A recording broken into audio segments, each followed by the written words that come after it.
वाला operation sanitisation नाकाम हो चुका है। एडवोकेट ईमान मजारी सिर्फ बलोच हैं, इसलिए उन्हें विक्टिमाइज किया जा रहा है। सुप्रीम जुडिशियल काउंसिल से ये तवक्को रखना कि वो एक बलोच एडवोकेट को सपोर्ट देंगे, वो सुप्रीम कोर्ट जो डॉक्टर महरंग बलोच के केस सुनने के लिए तैयार नहीं है, तो उस सुप्रीम कोर्ट से या सुप्रीम जुडिशियल काउंसिल से ये तवक्को रखें कि वहां से हमें या वहां से ईमान मजारी को कोई फायदा होगा या वहां से इंसाफ मिलेगा। तो महरंग बलोच के केस के हवाले से जस्टिस सरफराज डोगर को यह केस नहीं सुनना चाहिए था।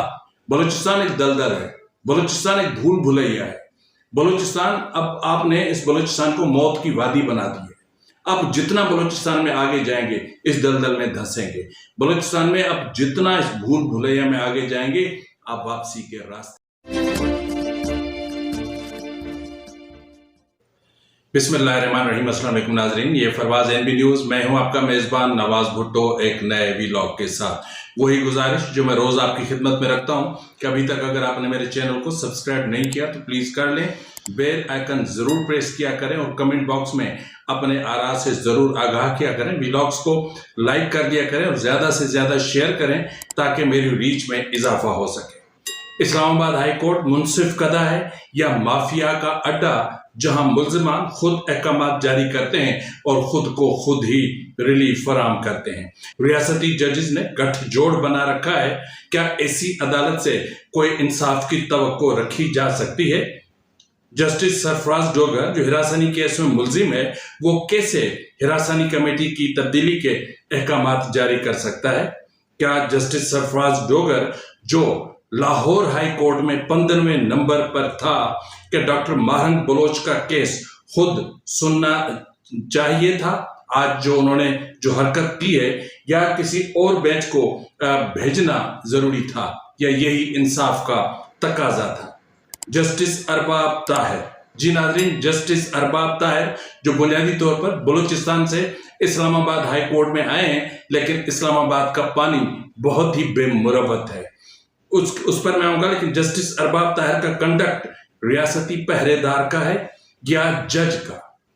जस्टिस सुमन रिफत को हटाना ईमान मजारी को इंसाफ से महरूम रखना है या इंसाफ का कत्ल है? क्या सुप्रीम जुडिशियल काउंसिल से एडवोकेट ईमान मजारी को इंसाफ मिलेगा? इसके अलावा खतरनाक तरीन जो आज हमारा मौजू होगा वो होगा कि रियासत की तरफ से बलूचिस्तान के जिला केच में शुरू किया जाने वाला ऑपरेशन सैनिटाइजेशन नाकाम हो चुका है। जी नाज़रीन, अपना ऑपरेशन सैनिटाइजेशन मुकम्मल तौर पर नाकाम रहा और ये पहला ऑपरेशन है जिसको इस्लामी चोगा नहीं पहनाया गया। फिजाई हमले, बम्बार्टमेंट, ड्रोन टेक्नोलॉजी का इस्तेमाल, शदीद बम्बार्टमेंट भी बेकार गए। 5 शिद्दत पसंदों के मारे जाने का दावा भी मशकूक हो गया, जबकि इस ऑपरेशन में रियासत को भारी नुकसान उठाना पड़ा है। शिद्दत पसंद मुनज़्ज़म हिकमत अमली के तहत हमला करते हैं और हमला इतना शदीद होता है कि फौजी जवानों को रिटेलिएट करने का भी मौका नहीं मिल पाता।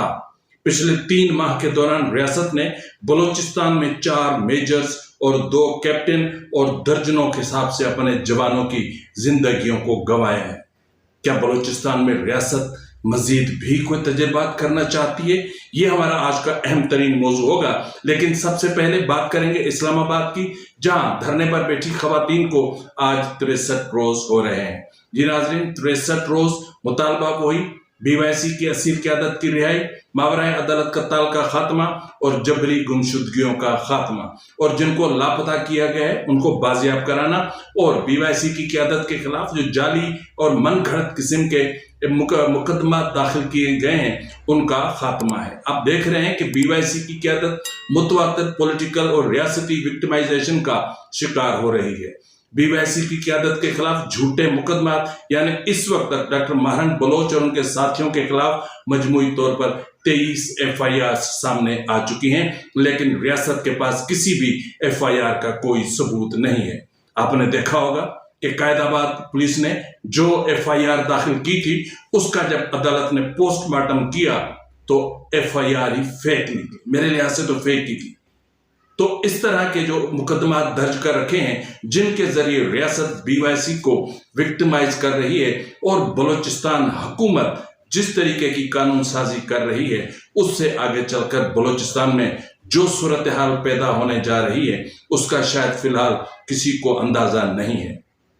मैं समझ रहा हूं कि बलूचिस्तान में जो आतिश फिशा उबल रहा है ये किसी भी वक्त फटेगा, और ये जब आतिश फिशा फटेगा और जब बलोच कौम सड़कों पर निकल आएगी, जब सीना तान के निकलेगी, तब मैं देखूंगा कि रियासत और रियासती कोख से नाजायज तौर पर जन्म लेकर वजारत आला के मनसब पर फायज होने वाले ये जाली किस्म के पपेट किस्म के लोग कहां पनाह लेंगे, क्योंकि बलूचिस्तान को इस वक्त जहन्नुम बनाने की कोशिश की जा रही है। तो इसीलिए BYC की क़यादत सबसे बड़ी रुकावट तस्वुर की जा रही है। जिस तरह इसकी असल बुनियादी वजह क्या है, देखें, अगर हम थोड़ा सा गौर करें ना, तो दुनिया भर में अब तक जितना सोना निकाला गया है उसका तकरीबन निस्फ सिर्फ जनूबी अफ्रीका के अपना वाटरज़ेंड बेसन से हासिल हुआ है। यह मकाम तारीख का सबसे बड़ा सोने का जखीरा माना जाता है। आलमी मैशत पर इसके असरात बहुत गहरे हैं, लेकिन सवाल यह है कि इतने कीमती वसाइल रखने के बावजूद क्या मकामी आबादी को भी इस दौलत का कोई हकीकी फायदा मिला है? यही सवाल जुड़ा हुआ है बलूचिस्तान से, बलूचिस्तान के सैंडक से, बलूचिस्तान के रिकॉर्डिंग से, बलूचिस्तान के मादनियात के ज़खायर से, और फिर यह सवाल जुड़ा हुआ है गवादर से कि ट्रिलियंस ऑफ डॉलर्स का वहां पर इतना सब कुछ हो रहा है। रियासत अपने तौर पर पता नहीं कहां कहां जाकर बर्तानिया, कनाडा, अमेरिका, UAE, सऊदी अरब, पता नहीं किन किन से आप जाकर के एग्रीमेंट्स कर रहे हैं, MOUs साइन कर रहे हैं, लेकिन उससे बलोच अवाम को क्या फायदा? बलोच अवाम को सिर्फ मौत दे रहे हो क्या? बलोच अवाम को आप सिर्फ दे रहे हो तो कैंसर दे रहे हो? बलूचिस्तान के अवाम को सिर्फ मौत के अलावा आपने दिया क्या है? बलूचिस्तान के अवाम से आपने तालीम छीन रखी है, बलूचिस्तान के अवाम से आपने बुनियादी इंसानी हकूक छीन रखे हैं, बलूचिस्तान के अवाम से आपने अब बलूचिस्तान के अवाम को अपने बुनियादी सहूलियात से महरूम कर रखा है। बलूचिस्तान के अवाम आज भी सदियों पीछे खड़े हैं इस जदीद दौर से, क्योंकि बलूचिस्तान के अवाम से तालीम छीन ली गई है। बलूचिस्तान के अवाम तालीम से महरूम है, न कोई स्कूल है, न कोई एजुकेशन सिस्टम है, न कोई एजुकेशन पॉलिसी है। सिर्फ कोई पॉलिसी है तो वो ये है कि मादनियात पर कब्जा कैसे करना है, और इसके हवाले से जो एक स्पॉन्सर्ड किस्म की बलूचिस्तान की हुकूमत है वो सबसे पहले कानून साजी करती है। तो मसला ये है कि बलूचिस्तान को क्या मिल रहा है? बलूचिस्तान में आज जो लावा उबल रहा है ये आखिर तो फटेगा, इसको कौन रोकेगा फटने से? आप अरबों खरबों रुपए के मादनियात पर कब्जा कर लेंगे और वहां के मकामी लोग महकूम बन के बैठे रहेंगे? क्या वो आपके गुलाम बन के बैठे रहेंगे? ऐसा नहीं है। हर चीज एक तरीके से होती है। क्या अफ्रीका के अवाम का हशर हम नहीं देख रहे? इतने बड़े सोने के ज़खायर, यानी दुनिया में जो निस्फ जो सोना इस वक्त मौजूद है उसका निस्फ सिर्फ अफ्रीका ने दिया, तो उसको क्या मिला? और अब बहुत बड़ा हिस्सा बलूचिस्तान देने जा रहा है, लेकिन बलूचिस्तान को क्या देने जा रहे हैं? ये है एक बहुत बड़ा सवाल। लेकिन इन सब से जो बड़ा सवाल है वो है इस्लामाबाद हाई कोर्ट का। क्या एडवोकेट ईमान मजारी सिर्फ बलोच हैं इसलिए उन्हें विक्टिमाइज किया जा रहा है? क्या एडवोकेट ईमान मजारी का ताल्लुक BYC से है इसलिए उन पर BLA के इल्जामात लगते हैं, इसलिए उन पर मंजूर पश्तीन का साथी होने के इल्जामात लगते हैं? और यही वजह है कि एक पंजाबी चीफ जस्टिस जो लाहौर हाई कोर्ट में 15वें नंबर पर था, वो भरी अदालत में एडवोकेट ईमान मजारी को डॉक्टर महरंग बलोच केस में धमकियां देता है। ये तो जज तो ना हुआ, फिर ये तो कोई बदमाश थानेदार हो गया। ऐसी जो सिचुएशन पैदा होती है तो उसमें क्या होने जा रहा है उसकी मैं आपको पहले कुछ हकायक आपके सामने रखना चाह रहा हूं। आखिर मामला है क्या? रियासती मुदाखलत ने अदलिया को अखाड़ा बना दिया है। एक तरफ 26वीं आईनी तरमीम के कोख से पैदा होने वाली नाजायज तरमीम ने अदलिया को अपाहज बना के रख दिया है। 26वीं आईनी तरमीम के बाद जो आईनी बेंच बने वो कहीं बने तो कहीं नहीं बने। क्या इसी पार्लियामेंट ने, जिसने 26वीं आईनी तरमीम के ऊपर मुल्क और कौम के करोड़ों रुपए खर्च किए, क्या उन्होंने पलट कर पूछा कि क्या 26वीं आईनी तरमीम पर मुकम्मल तौर पर अमल हुआ? क्या 26वीं आईनी तरमीम सिर्फ सुप्रीम कोर्ट में बनानी थी? क्या दीगर सूबों में प्रॉपर जो कॉन्स्टिट्यूशनल बेंचेस थे वो बन सके? क्या जिस मकसद के लिए आईनी बेंच बने थे, क्या उन्होंने वो मकसद फराम किए, अवाम को इंसाफ फराम किया? या जो कॉन्स्टिट्यूशनल इश्यूज थे या जो कॉन्स्टिट्यूशनल पिटिशंस जो अंबार पड़े हुए थे, क्या उनका डिस्पोजल हुआ? कुछ भी नहीं हुआ, सिर्फ। और इस्लामाबाद सुप्रीम कोर्ट की आईनी बेंच के जो सरबराह हैं वो तो नवंबर में रिटायर होने जा रहे हैं, लेकिन कमाल ये है कि दो अहम केस जो है वो अपने नीचे लेकर बैठे हुए हैं। उनमें एक अहम तरीन केस है जो रिलेट करता है 26वीं आईनी तरमीम से मुतालिक, लेकिन उसको लगने का नाम तक नहीं लिया जा रहा, ना ही उसके हवाले से कोई प्रॉपर कोई कार्रवाई की जा रही है। और दूसरा बड़ा केस जिसकी वजह से इस्लामाबाद हाई कोर्ट अखाड़ा बना हुआ है, वो है जजेस की तैनाती का केस। वो केस जिसमें खुद जज फरीक हैं, जिसमें वकला फरीक हैं, लेकिन कॉन्स्टिट्यूशनल बेंच उसको सुनने के लिए तैयार नहीं है। यही वजह है कि इस्लामाबाद हाई कोर्ट में भरपूर गैर यकीनी की सूरत हाल पैदा हो चुकी है। तो इस वक्त अगर हम बात करें तो आखिर एडवोकेट ईमान मजारी का मसला था क्या? मैं आपको थोड़ा सा तरतीब से बता देता हूँ। ये था कि जस्टिस सुमन रिफत इम्तियाज की जानिब से वकील ईमान मजारी, जो आपको याद होगा कि गुज़िश्ता रोज जस्टिस डोगर ने या उनके रजिस्ट्रार ने जस्टिस अपना एडवोकेट ईमान मजारी से जो पिटिशन थी या जो दरख्वास्त थी वो लेने से इनकार किया था। तो उन्होंने बराह रास्त जस्टिस सुमन रिफत इम्तियाज को वो दरख्वास्त दी थी, चूंकि जस्टिस सुमन रिफत उस कमेटी की सरबराह थी जो वर्क प्लेस पर हिरासानी से मुतालिक कमेटी बनी हुई थी। लेकिन रिजल्ट ये निकला कि जब वो वकील ईमान मजारी के इस्लामाबाद हाई कोर्ट के चीफ जस्टिस सरफराज डोगर, जो लाहौर हाई कोर्ट में 15वें नंबर पर थे, के खिलाफ शिकायत पर नोटिस लेने के बाद अदालत के इंतजामी अमले ने उन्हें हिरासगी की शिकायत सुनने के अख्तियारात से ही महरूम कर दिया। यानी chief justice Islamabad high court justice Sarfaraz Dogar ने खुद को बचाने के लिए खुद ही अहकामात जारी किए और फिर खुद ही वो कमेटी ही खत्म कर दी। यानी उस कमेटी के अख्तियारात जस्टिस सुमन रिफत से लेकर अपने चहितों को दे दिए गए। जस्टिस सुमन रिफत इम्तियाज को हिरासगी से मुतालिक इंक्वायरी कमेटी के लिए मिजाज अथॉरिटी खुद सरफराज डोगर ने 17 जुलाई 2024 को एक नोटिफिकेशन के जरिए उसका सरबराह तैनात किया था।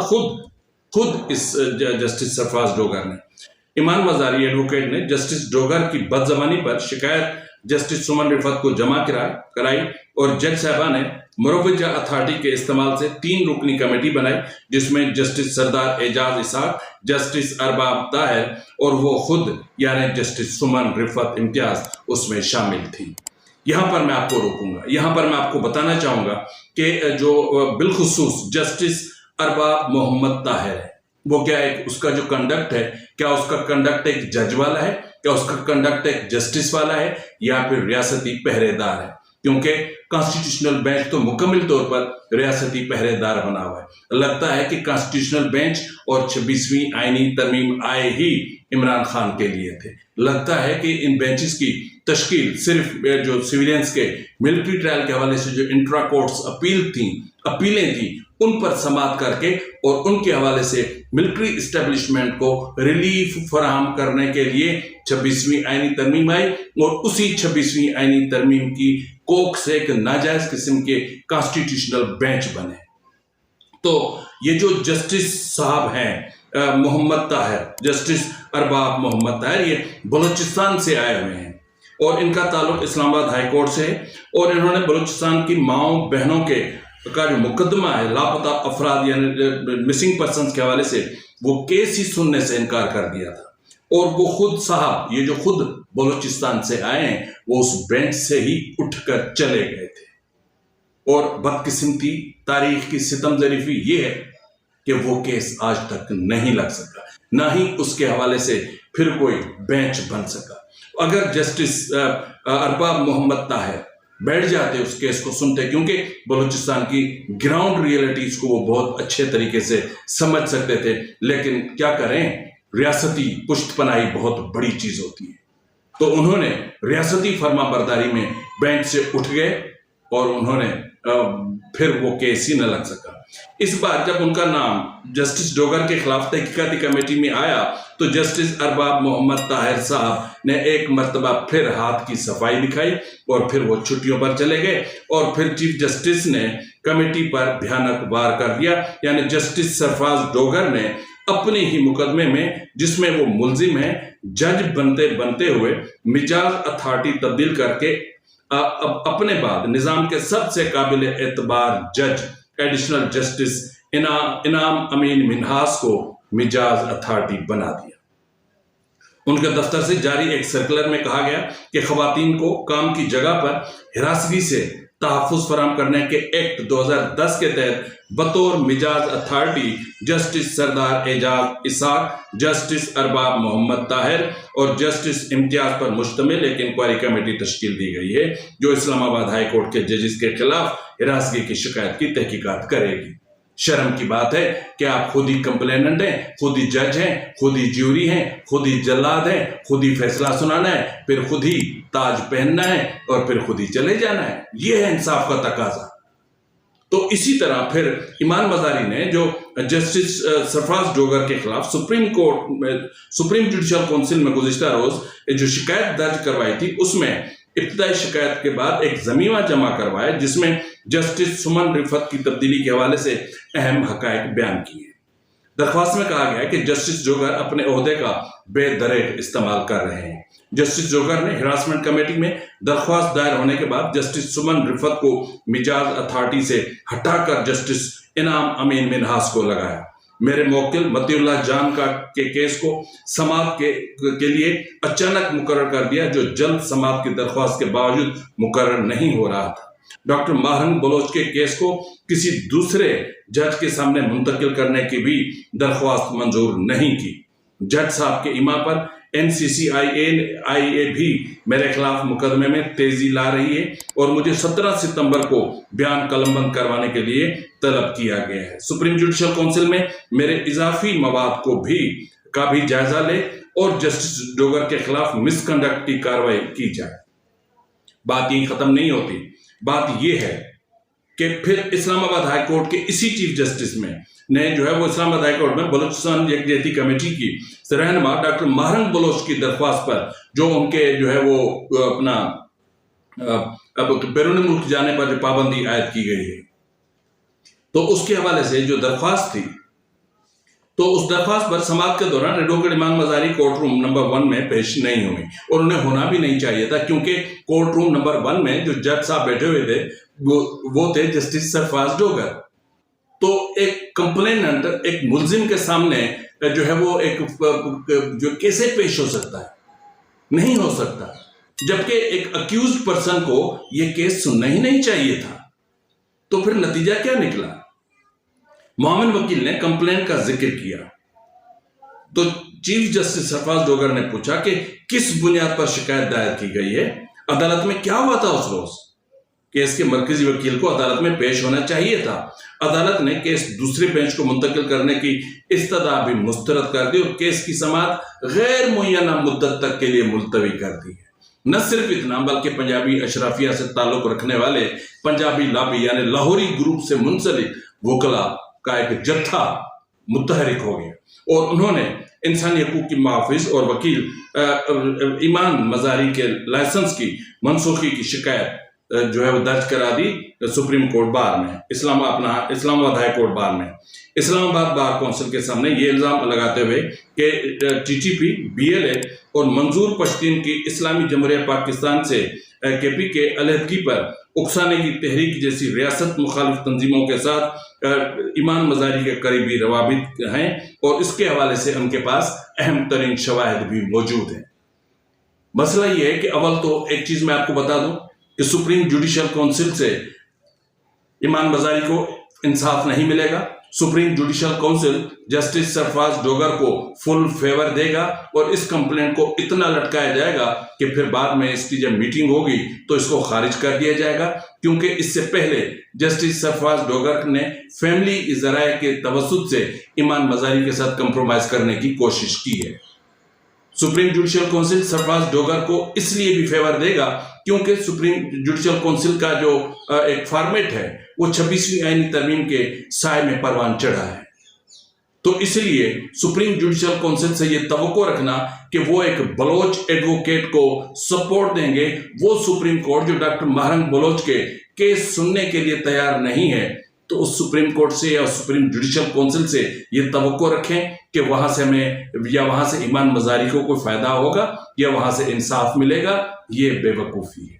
ऐसा कतन मुमकिन नहीं है, क्योंकि अगर वहां पर इंसाफ के तकाजे पूरे किए जा रहे होते तो मैं यकीन से कहता हूं कि आईनी बेंच में जजिस तकर्रुर केस को पहले निपटा दिया जाता, प्रायोरिटी पे रखा जाता, क्योंकि इस वक्त जो इस्लामाबाद हाई कोर्ट में गैर यकीनी की सूरत हाल है, जजेस वुकला सब एक दूसरे के आमने सामने, एक अखाड़ा बना हुआ है, एक माफिया का अड्डा बना हुआ है, जजेस थानेदार बने हुए हैं, रोज एक दूसरे के खिलाफ शिकायतें करते हैं, रोज एक दूसरे के खिलाफ खत लिखते हैं और रोज ये खतो किताबत के सिलसिले जुडिशरी के जो अंदर जो कुछ चल रहा है उसको एक्सपोज कर रहे हैं कि पाकिस्तान की जुडिशरी अंदर से किस कदर खोखली हो चुकी है। तो उस केस को प्रायोरिटी पे लेकर उस केस को लगाते तब समझ में आती कि हां सुप्रीम कोर्ट में इंसाफ हो रहा है, एक बिला इम्तियाज इंसाफ हो रहा है। तो इसलिए ये बात कहना फजूल है। और इसके अलावा डॉक्टर महरंग बलोच के केस के हवाले से जस्टिस सरफराज डोगर को यह केस नहीं सुनना चाहिए था, क्योंकि एक तो जस्टिस सरफराज डोगर एक बायसनेस उसमें आ गई है, क्योंकि वो जाहिर है कि वो पंजाबी अशराफिया के अंडर प्रेशर है, और दूसरा ईमान मजारी के साथ उनकी चपकलिश पिछले कई दिनों से चल रही थी। और अब की बार जब ये चीजें खुलकर सामने आई तो उसके बाद जब उसकी जो लॉयर हैं वो काउंसिल है वो ईमान मजारी एडवोकेट थी, तो मेरे ख्याल में कि इखलाकियात का तकाजा यही था कि जस्टिस सरफराज डोगर को खुद ही उस केस से अलग हो जाना चाहिए था और वो केस किसी और बेंच को भेज देना चाहिए था। लेकिन यहां पर क्या करें, मसला ये है कि यहां तो इंसाफ का कत्ल होता है। तो इस वक्त भी जस्टिस सुमन रिफत को हटाने का मतलब ये है कि ईमान मजारी को इंसाफ से महरूम रखना है, और जस्ट अपना एडवोकेट ईमान मजारी को इंसाफ से महरूम रखने का बुनियादी तौर पर मतलब ये है इंसाफ का कत्ल। इस वक्त इस्लामाबाद हाई कोर्ट एक मक्तल गाह बना हुआ है जहां इंसाफ का कत्ल हो रहा है। सुप्रीम कोर्ट मक्तल गाह बन गए जहां इंसाफ का कत्ल हो रहा है। इसके अलावा नाज़रीन, जिस तरह अहम तरीन मैंने बात की थी आपसे कि बलूचिस्तान के जिला केच में रियासत ने एक ऑपरेशन शुरू किया था, उस ऑपरेशन को नाम दिया था सैनिटाइजेशन। शुक्र है कि ये इस्लामी नाम नहीं दिया इन्होंने। और फिर पिछले 3-4 दिनों से मुतवातिर केच के मुख्तलिफ इलाकों में मामला चलता रहा, फायरिंग चलती रही, और गुज़िश्ता रोज आपने देखा कि जो जेट फाइटर्स थे या जो जंगी जहाज थे उनका इस्तेमाल किया गया, और फिर ड्रोन टेक्नोलॉजी का इस्तेमाल किया गया, और भरपूर किस्म की बम्बार्टमेंट की गई, आबादी पर बम्बार्टमेंट की गई, बागात पर बम्बार्टमेंट की गई, दरख्त जल गए, बागात जल गए, गांव देहात जल गए, और कई गांव देहात मसमार हो गए। नतीजा ये निकला कि आज एक जो ISPR का एक स्टेटमेंट सामने आता है जिसमें कहा जाता है कि 5 अपना फितनतुल हिंदुस्तान के 5 दहशतगर्द मार दिए, लेकिन वो कौन है पता नहीं, उनका कोई डेड बॉडी कहां है कोई पता नहीं।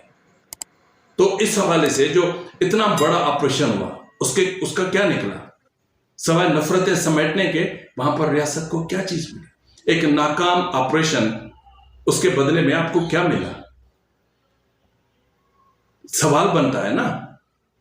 और इस चीज को दबाकर आप इस मामला को उस तरफ लेकर जा रहे हैं कि दुनिया में इस नाकाम ऑपरेशन का इंपैक्ट क्या पड़ेगा। 6 माह से बलूचिस्तान में इंटरनेट बंद करने का आपने ऐलान कर रखा है, तो फिर आप बात करते हो गैर मुल्की सरमायाकारी की। जहां इंटरनेट की फैसिलिटी नहीं होगी वहां सरमायाकारी खाक होगी। तो बलूचिस्तान में आपने जो जलाओ घेराव की पॉलिसी अख्तियार कर रखी है उसका क्या निकला, उसके नतीजे क्या निकले? आपने कहा 5 हमने मार दिए। आपने कहा कि बलूचिस्तान के जिला केच में IED धमाके में कैप्टन समेत 5 जवानों की शहादत के बाद सिक्योरिटी फोर्सेस के सैनिटाइजेशन ऑपरेशन में फितनतुल हिंदुस्तान के 5 दहशतगर्द हलाक हो गए। मसला ये है कि हकीकत क्या थी। आपने अगर 5 दहशतगर्दों को मारा होता तो आपने उसकी पूरी पब्लिसिटी की होती। जिस तरह टीटीपी के लोग मरते हैं तो आप उसकी पब्लिसिटी करते हैं। अगर हम देखें तो अगर बीएलएफ, बीआरजी या कोई भी जो शिद्दत पसंद ऑर्गेनाइजेशन है, अगर वो अटैक करती है तो वो पूरी प्लानिंग के साथ करती है, पूरी एक वाज़े मुनज़्ज़म हिकमत अमली के तहत करती है, और उसके बाद इतना वो हमला शदीद करते हैं कि पाक फौज के जवानों को रिटेलिएट करने का भी मौका नहीं मिल पाता। यही वजह है कि पिछले 3 माह के दौरान की अगर मैं बात करूं तो 16 जुलाई 2025 को मेजर रब नवाज, और फिर 19 जुलाई 2025 को, अब 16 जुलाई और 19 जुलाई में फर्क कितना है। 19 जुलाई 2025 को मेजर अनवर काकड़, और फिर 23 जुलाई को मेजर जियाद सलीम, और फिर 5 अगस्त को मेजर रिजवान, और फिर 11 अगस्त को कैप्टन आसिफ, और फिर 15 सितंबर को कैप्टन वकार काकड़, और उसके अलावा 2-3 दर्जन से ज्यादा जवान। ये क्या कोई कम नुकसान है? ये क्या वजह है? ये आपकी नाकाम हिकमत अमली है, या आपके पास जो सोर्स ऑफ इंफॉर्मेशन है वो कमजोर है, या सिर्फ आपने जो डेथ स्क्वाड्स पर रिलाय कर रखा है उसके जरिए जो आप टारगेट किलिंग करवा रहे हैं, क्या उसी से आप मसला हल करने जा रहे हैं? इसी वक्त जो बात करूं ना मैं, तो दावा सामने आया है बलोच लिबरेशन आर्मी का। बलोच लिबरेशन आर्मी का कहना है, उन्होंने दावा किया है कि सरमचारों ने मंद, मस्तों, नौशकी में 3 मुख्तलिफ कार्रवाई में मुसल्लह अफवाज और उसकी नस्ब करदा जासूसी कैमरों को निशाना बनाया। बलोच लिबरेशन आर्मी के सरमचारों ने गुज़िश्ता रोज केच के इलाके मंद में शंद के मकाम पर काबिज अपना पाकिस्तानी फौज के 125 विंग के काफिले में शरीक एक गाड़ी को रिमोट कंट्रोल आईडी हमले में निशाना बनाया। धमाके में फौज के कैप्टन वकार काकड़, नायक जुनैद, नायक असमत, लांस नायक खान मोहम्मद और सिपाही जहूर अहमद समेत 8 एहलकार जाँ बहक हुए। बीएलए के कर्मचारियों ने हफ्ते के रोज मस्तों के इलाके मरो में अपना पाकिस्तानी फौज के मकाम पर पेशकदमी की कोशिश कर रहे थे, कोहर के मकाम पर। तो पैदल एहलकारों को उस वक्त निशाना बनाया जब वो पेशकदमी कर रहे थे। कर्मचारियों ने घात लगाकर फौज के एहलकारों को निशाना बनाया, जिसके नतीजे में उन्हें जानी नुकसान उठाना पड़ा, और उसके अलावा भी कुछ और चीजें हैं। तो इसी तरह अगर हम आज की बात करें तो ये है सेफ बलोचिस्तान, जिसको रियासत ने सेफ बना रखा है, जिसको सरफराज भुट्टी ने मुकम्मल तौर पर महफूज रियासत बलोचिस्तान बना रखा है। बलोचिस्तान के जिला तुर्बत के इलाके दश्त खड्डा में वाक़े M8 शाहराह पर नामालूम मुसल्लह अफराद ने सिक्योरिटी कंपनी के कैश वैन से 22 करोड़ रुपए लूट लिए। जी नाजरीन, ये आज ही की खबर है। लूटी गई रकम में 14 करोड़ 55 लाख रुपए मिजान बैंक तुर्बत ब्रांच के थे और 7 करोड़ 50 लाख रुपए अल फलाह बैंक के थे। यह है सेफ बलोचिस्तान, यह है रियासत की कारकर्दगी जो बलोचिस्तान में वो करने जो उनकी कारकर्दगी सामने आ रही है। तो इस तरह की जो चीजें हो रही हैं, इसलिए मैं आपको कहता हूं कि आप एक दलदल में धंस चुके हैं। बलोचिस्तान एक दलदल है, बलोचिस्तान एक भूल भुलैया है। बलोचिस्तान, अब आपने इस बलोचिस्तान को मौत की वादी बना दी है। अब जितना बलोचिस्तान में आगे जाएंगे इस दलदल में धंसेंगे। बलोचिस्तान में अब जितना इस भूल भुलैया में आगे जाएंगे आप वापसी के रास्ते खोते जाएंगे। आप जितना मौत की वादी में खुद को जाबिर समझकर आगे जाने की कोशिश करेंगे उतने ही आप मकतूल बनेंगे। तो इसलिए बेहतर नहीं है कि आपने ये जो काइनेटिक वे अख्तियार कर रखा है बलोचिस्तान के हवाले से, इसको नॉन काइनेटिक वे में कन्वर्ट करके आप थोड़ा सा पीछे हट जाए ना, करने दें मामला जो भी है। अब पार्लियामान को एक बार फिर मैं कह रहा हूं कि खुदा का वास्ता है पार्लियामान को खुद मुख्तार बनाए, खुदा का वास्ता है आइन के निफाज को यकीनी बनाए, खुदा का वास्ता है बलूचिस्तान में आइन नाफिज करें, खुदा का वास्ता है आइन से मुतसादिम जो कानून साजी कर रहे हो इसको तर्क कर दो। कहीं ऐसा ना हो कि आप इतनी भयानक कानून साजी तर्क न करो और फिर कोई और आए और वो आपको मुकम्मल तौर पर तर्क कर दे। फिलहाल वक्त के लिए इतना ही, मिलते हैं अगले प्रोग्राम में, तब तक इजाजत दीजिए। फिर